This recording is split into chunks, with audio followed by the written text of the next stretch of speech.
for some things I've done in my life. If that's the case, everything should be held for you. Right. And me. Everybody else. We're so quick to put ourselves as a victim, you know? Poor me. Shut up!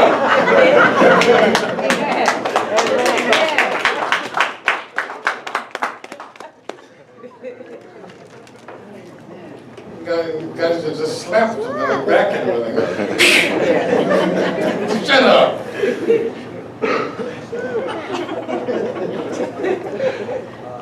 So what did God say? I know, dude. I was smite them with that.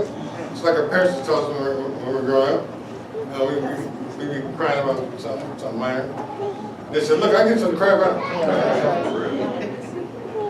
When they said it, you knew they could, you knew they would. Right. All of a sudden, you dried up. Right? Yeah. Keep it up, I get something to cry about. So God said, I'll smite them with the pestilence. They think you got it bad now? I keep these folks alive all these years. I've been their benefactor, so I'm gonna show, since I've been accused of this kind of stuff, I'm gonna just do it. Right. You know, we get some time. She's gonna accuse me of that, but I'm gonna just do that. Nobody does that. Anybody ever done that here? Anybody in the real world? Since you accuse me of lying, I just lied to you that time. Think I'm lying anyhow, so I just told you a lie. But God says, since you're going to accuse me of killing you, I'm going to smite you with pestilence. I'm going to give you something to cry about. And disinherit them. And will make of thee a great nation and mightier than they. What's God doing to Moses? And Moses, look, I'm going to get rid of all these people. Today, your troubles are over. I'm going to send a pestilence down here. I'm going to send a truckload of killer bees. Something. I'm taking everybody out. Said to you.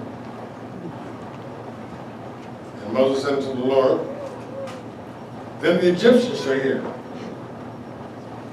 For thou broughtest up this people in thy might from among them, and they will tell it to the inhabitants of this land, for they have heard that thou, Lord, art among this people, and thou, Lord, art seen face to face, and that thy cloud standeth over them, and thou goest before them by daytime in the pillar of a cloud, and the pillar of fire by night. Moses laying on your hand.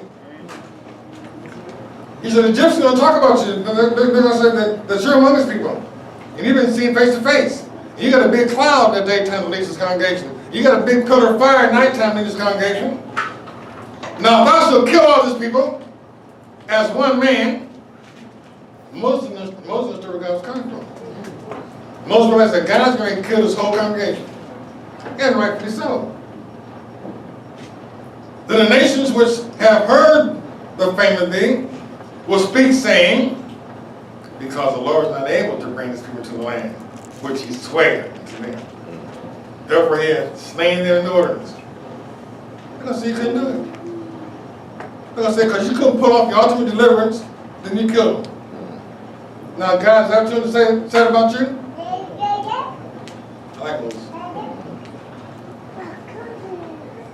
And now I beseech thee, let the power of my Lord be great, according as thou hast spoken, saying, the Lord is long-suffering. Don't forget that. And of great mercy, forgiving iniquity and transgression, and by no means clearing the guilty, visiting the iniquity of the fathers upon the children to the third or fourth generation. Pardon, I beseech thee.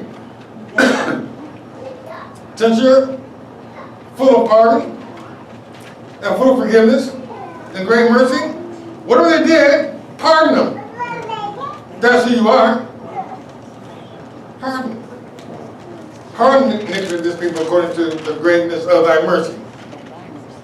And as thou hast forgiven this people, you've been forgiven from Egypt until now. That's where Moses comes from. He said, you start forgiving them in Egypt. You forgave them and they rebuilt the Red Sea. You forgave them and they rebuilt the wilderness when there's no water. You forgave them all the way through, so now we're king and forgive them again. Yes. Let them in. prayer. Yes. And the Lord said, I have pardoned according to thy word. Thank you. Is that what it's from? Yes. It don't take much to get God to do right. If we could change our hearts and our minds as fast as God, we'd be something. Yes, Lord. Yes, Lord. 180 degree reversal. But, yeah, I heard your butt, and I want to say my butt. But as truly as I live, all the earth shall be filled with the glory of the Lord. Got a problem with that, God? Because all those men which have seen my glory and my miracles, which I did in Egypt and in the wilderness, and have tempted me now these 10 times, have not hearkened to my voice. 11. 10 temptations. That's what it calls the day of provocation and the day of temptation in the wilderness. When their fathers tempted and tried me and provoked me, then I finally swell my wrath, they should not enter into my rest. Same God we're dealing with, by the way.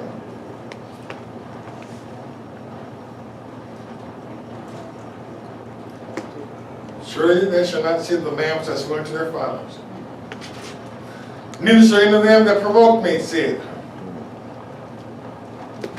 But my servant Caleb, because he had another spirit with him, and hath followed me fully, him will I bring into the land whereto he went, and his seed shall possess it. Taking Caleb in. Lord, give me another spirit. Yes. Now the Amalekites and Canaanites dwell in the valley. Tomorrow turn you and get into the wilderness by the way of the Red Sea. I'm going to start singing backwards. And the Lord spake unto Moses and to Aaron, saying, how long shall I bear with this evil congregation, which murmur against me? I have heard the murmurings of the children of Israel, which they murmur against me. He's still here, by the way.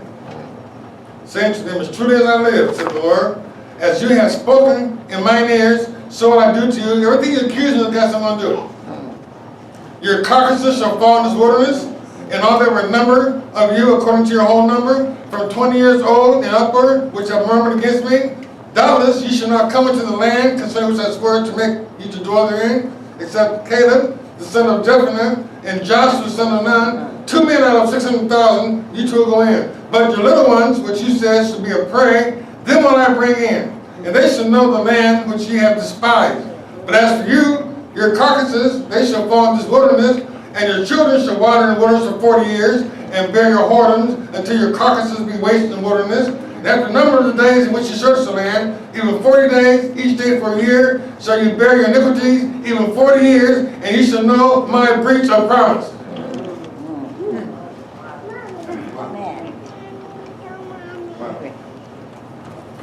Let's just finish this message.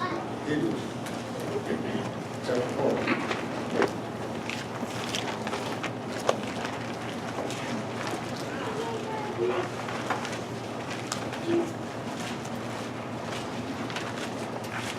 Let us therefore fear, lest a promise, being left us to enter to his rest. This verse here is taking right back to where we just left. It's taking back to the day when God took that promise, a promise of doing the show for 430 years, and they were just sure they're going to go in because God made a promise to us. And God said, let us therefore fear, lest God does the same thing and pull the promise of heaven off the shelf. Wow. Big stakes here. So I said the book of Hebrews will not give you times and so on and so forth. They can look at it in a prophetic sense. The book of Hebrews will give you more information about how to get in and how not to. Let us therefore fear. You might think of a testimony about this man named Noah, chapter 11.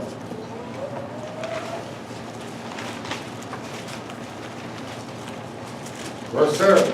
By faith Noah, being warned of God of things not seen as yet.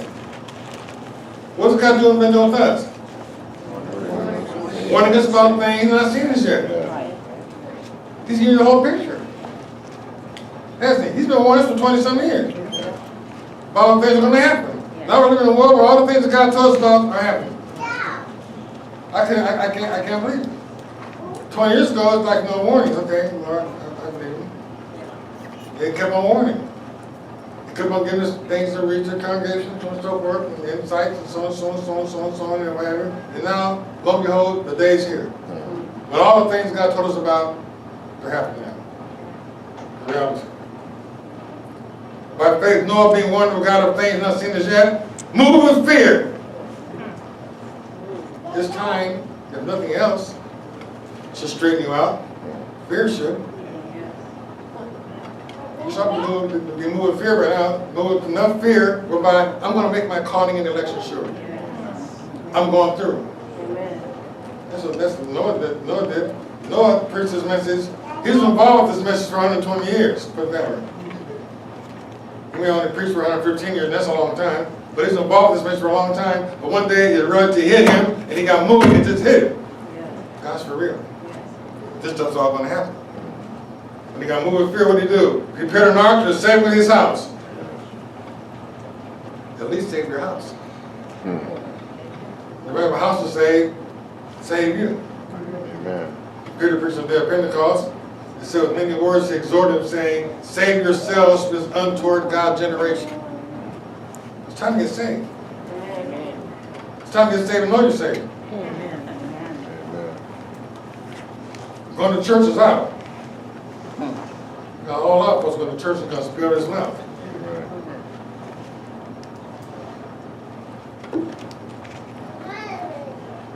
He prepared an ark to save his whole house, by the which he condemned the world, and became heir of the righteousness which is by faith. Let us therefore fear, lest the promise being left us of entering into his rest, any of you should seem to come short of it. For unto us was the gospel preached, as well as unto them.